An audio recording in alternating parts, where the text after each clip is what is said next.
Imagine stepping off a wooden ark into a world you no longer recognize.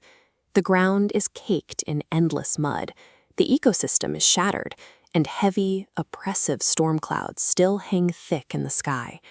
For the survivors, the immediate aftermath of a global flood creates total psychological paralysis.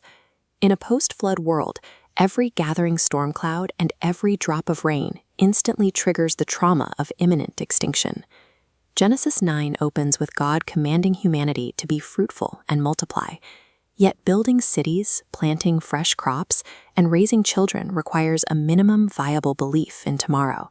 You cannot populate a planet when you are terrified of the sky. A simple spoken promise cannot cut through that level of trauma. To move forward, humanity requires an absolute physical guarantee of cosmic stability. God's solution to this psychological vacuum is to provide exactly that. Rather than handing down a treaty written on stone, he embeds a permanent, visible signature directly into the Earth's atmosphere. In verse 8, God establishes a covenant. In the ancient Near East, a covenant was a highly formal, legally binding treaty that locked in the exact parameters of reality between two parties. But the text is fiercely specific about who is actually included in this agreement. The guarantee applies to Noah, to all his descendants, to every bird and cow, and every beast of the earth. The entire planet is listed as a protected party. Crucially, this specific treaty is entirely unilateral. God guarantees that the waters will never again become a flood to destroy all flesh, and he requires zero behavioral prerequisites from humanity in return. Ancient treaties traditionally required a physical object to serve as a seal, a monument, or a token to verify the agreement. This creates a massive logistical problem. What physical object could possibly seal a binding agreement with an entire planet and multiple species at once? A universal promise demands a universal canvas. To guarantee the globe, the seal had to be placed completely out of human hands and stretched across the sky itself. Verses 12 through 14 detail the exact mechanism of this seal.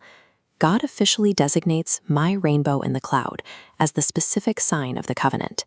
The narrative placement here is incredibly precise. God takes the sign of planetary preservation and embeds it straight inside the storm cloud, the exact object that causes terror in the first place. This animated flowchart maps the textual logic of verse 16, and it reveals exactly how the mechanism works. The flow moves from a gathering storm cloud, which triggers the rainbow, but the resulting arrow points exclusively to divine memory and restraint. The text is entirely explicit. God says, "I will look on it to remember." The rainbow certainly calms human nerves, but its primary, structural purpose is to act as a mechanism for the Creator. This shifts the rainbow from a passive meteorological event into an active, theological instrument. God creates a closed loop, deliberately choosing to bind his own power and enforce his own restraint. The ultimate power of the sign is not that humans see it and feel hopeful. The system functions because the Creator looks at it, remembers the treaty, and actively withholds destruction. The temporal scope of Genesis 9 is vast. God deliberately labels this an everlasting covenant, designed to operate for perpetual generations. By establishing this rule, the absolute worst-case scenario is permanently taken off the table. Humanity and the natural world are granted a permanent framework for coexistence, free from the threat of total ecological annihilation. It establishes a secure stage. Every subsequent empire, every technological advancement, and every future interaction with the divine occurs safely on top of this baseline of grace. Thousands of years after the floodwaters receded, the rainbow continues to operate on two distinct levels. It is a predictable atmospheric phenomenon, and it remains an unbroken, active legal document. Every time light refracts through the rain, it serves as universal proof that planetary preservation, not destruction, is God's foundational commitment to the earth.